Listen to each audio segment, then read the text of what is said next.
Halo teman-teman, perkenalkan, saya Sofia Arlina Bahung, mahasiswi semester 6 Fakultas Kesehatan Masyarakat Universitas Nusa Cendana Kupang. Pada kesempatan kali ini, saya akan memaparkan salah satu materi tentang penyakit toksoplasmosis. Toksoplasmosis merupakan suatu penyakit infeksi yang disebabkan oleh protozoa Toxoplasma gondii dengan hospes definitif kucing dan hospes perantara manusia. Di sini, hospes definitif artinya parasit Toxoplasma gondii ini hidup dan berkembang biak di dalam organ tubuh kucing. Parasit ini seringkali terdapat pada kotoran kucing dan daging yang belum matang. Klasifikasi dari Toxoplasma gondii.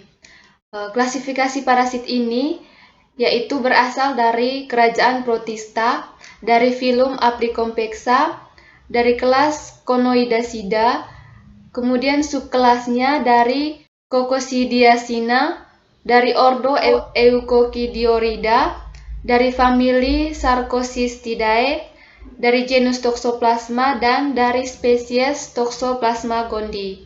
Etiologi dari penyakit toksoplasmosis. Penyebab penyakit toksoplasmosis yaitu Toxoplasma gondii. Nama toksoplasma berasal dari kata tokson, yaitu dari bahasa Yunani yang berarti busur, yang artinya mengacu pada bentuk sabit.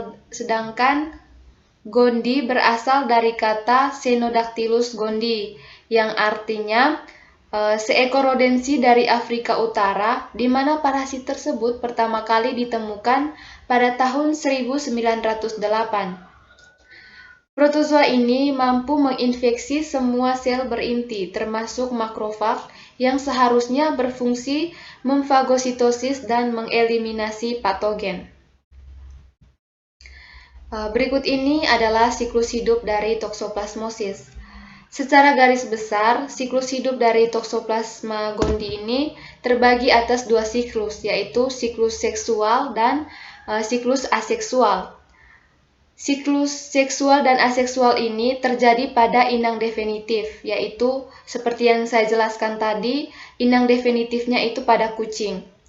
Sedangkan fase aseksual ini hanya terjadi pada inang perantara, yaitu pada burung dan mamalia, termasuk juga manusia. Siklus hidup seksual terjadi karena adanya peleburan gamet yang masing-masing berisi kromosom haploid.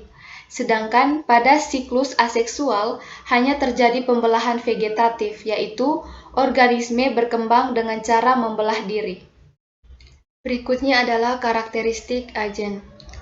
Toxoplasma gondii memiliki 3 bentuk yang berbeda-beda, yaitu bentuk takizoid, bentuk kista, dan bentuk ookista. Dari ketiga bentuk yang berbeda ini memiliki fungsi untuk dapat bertahan hidup di lingkungannya. Selanjutnya, saya akan menjelaskan masing-masing dari ketiga bentuk karakteristik agen. Yang pertama itu bentuk takizoid. Takizoid ini bentuknya bulat memanjang dengan ujung meruncing, memiliki inti sel di bagian tengah, dan memiliki badan sel dan organel sel lainnya. Organelnya itu seperti mitokondria dan badan Golgi. Ukuran dari bentuk takizoid ini yaitu panjang 4-8 mikron dan lebarnya 2-4 mikron. Bentuk ini merupakan bentuk infektif terhadap inang. Yang kedua itu bentuk kista. Kista ini berbentuk bulat jika ditemukan di otak, namun jika ditemukan di otot berbentuk mengikuti ruang yang tersedia di antara jaringan otot. Ukuran dari bentuk kista ini bervariasi. Yang paling besar itu berukuran 200 mikron dan berisi 3000 bradyzoid. Yang ketiga adalah bentuk ookista. Inilah yang dapat ditemukan di feses inang definitif, yaitu di feses kucing, dan menginfeksi inang sementara apabila terkontaminasi oleh bentuk ini. Bentuk dari ookista ini yaitu lonjong, ukurannya 12-5 mikron. Ookista memiliki dinding sel, di dalamnya berisi satu sporoblas yang akan membelah menjadi 2 sporoblas. Sporoblas kemudian membentuk dinding dan menjadi sporokista. Nah, sporokista di dalamnya berisi sporozoid yang berukuran 8 kali 2 mikron. Kita lihat data epidemiologi.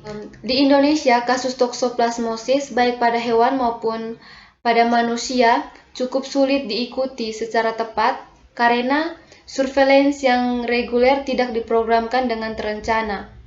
Data yang ada saat ini memperlihatkan bahwa kasus toksoplasmosis pada hewan di Indonesia sangat bervariasi. Dapat kita lihat prevalensi kasus toksoplasmosis ini tertinggi yaitu pada domba dengan nilainya 32,18 sampai 71,97%. Sementara prevalensi yang paling rendah itu pada itik yaitu 6,1%. Secara kumulatif, kasus toksoplasmosis pada manusia secara serologis di atas 40%. Laporan lain menyebutkan bahwa 60% dari pemeriksaan antibodi pada donor darah di Jakarta itu mengandung antibodi terhadap Toxoplasma gondii. Berikutnya adalah rantai penularan. Rantai penularan dari penyakit toksoplasmosis. Yang pertama, ketika mengonsumsi daging setengah matang yang berasal dari hewan yang terinfeksi atau yang sudah mengandung kista, misalnya mengonsumsi daging sapi, daging kambing, daging kerbau, dan lain-lain. Yang kedua, penularan toksoplasmosis dapat juga melalui transfusi darah, transplantasi organ atau cangkok jaringan, kemudian dapat terjadi ketika kecelakaan di laboratorium yang menyebabkan Toxoplasma gondii masuk ke dalam tubuh atau tanpa sengaja masuk melalui luka. Yang ketiga, penularan dapat terjadi ketika mengonsumsi makanan yang sudah tercemar dengan ookista dari feses kucing yang menderita toksoplasmosis. Feses kucing yang mengandung ookista akan mencemari tanah atau lingkungan dan dapat menjadi sumber penularan baik pada manusia maupun hewan. Yang keempat, penularan juga dapat terjadi pada ibu hamil yang sudah terinfeksi Toxoplasmosis gondii ke janin melalui plasenta. Gejala toksoplasmosis. Pada umumnya, toksoplasmosis tidak menimbulkan gejala, namun pada beberapa kasus, gejala dapat muncul beberapa minggu atau beberapa bulan setelah parasit Toxoplasma gondii menyerang tubuh.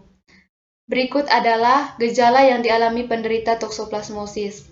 Yang pertama itu demam, yang kedua terjadinya nyeri otot, yang ketiga kelelahan, yang keempat sakit tenggorokan, dan yang kelima terjadinya pembengkakan kelenjar getah bening. Sedangkan gejala pada ibu hamil dan bayi baru lahir, pada ibu hamil toksoplasmosis dapat menyebabkan janin dalam kandungan mengalami gangguan pertumbuhan. Selain itu, tidak menutup kemungkinan keguguran atau kematian janin bisa terjadi. Sedangkan pada bayi baru lahir, toksoplasmosis dapat menimbulkan beberapa gejala sebagai berikut. Yang pertama, terjadinya kejang. Yang kedua, pembesaran organ hati atau limpa. Yang ketiga, penyakit kuning pada bayi. Yang keempat, adanya ruam kulit. Dan yang kelima itu kepala tampak lebih kecil atau biasa disebut dengan mikrosefalus. Berikutnya adalah faktor risiko dari penyakit toksoplasmosis. Toksoplasmosis dapat terjadi pada siapa saja, akan tetapi ada sejumlah faktor yang dapat meningkatkan risiko seseorang itu tertular infeksi ini, seperti pada ibu hamil, kemudian pada penderita HIV/AIDS, dan yang sedang menjalani kemoterapi. Pencegahan dan pengendalian dari penyakit toksoplasmosis. Upaya yang dapat kita lakukan untuk mencegah dan mengendalikan penyakit ini adalah biasakan mencuci sayur dan buah sebelum dimakan. Kemudian membiasakan diri selalu mencuci tangan dengan sabun setelah kontak dengan semua bahan yang mungkin sudah tercemari oleh ookista. Berikutnya adalah memeriksakan kesehatan hewan peliharaan, terutama hewan peliharaan seperti kucing, pada dokter hewan secara berkala. Khusus pada ibu hamil, disarankan untuk menjauhi hewan peliharaan selama kehamilan, melakukan pemeriksaan kehamilan secara berkala. Ketika ada infeksi, segera dilakukan pengobatan ke dokter. Sekian pemaparan materi saya tentang penyakit toksoplasmosis. Semoga ilmunya bermanfaat. Terima kasih.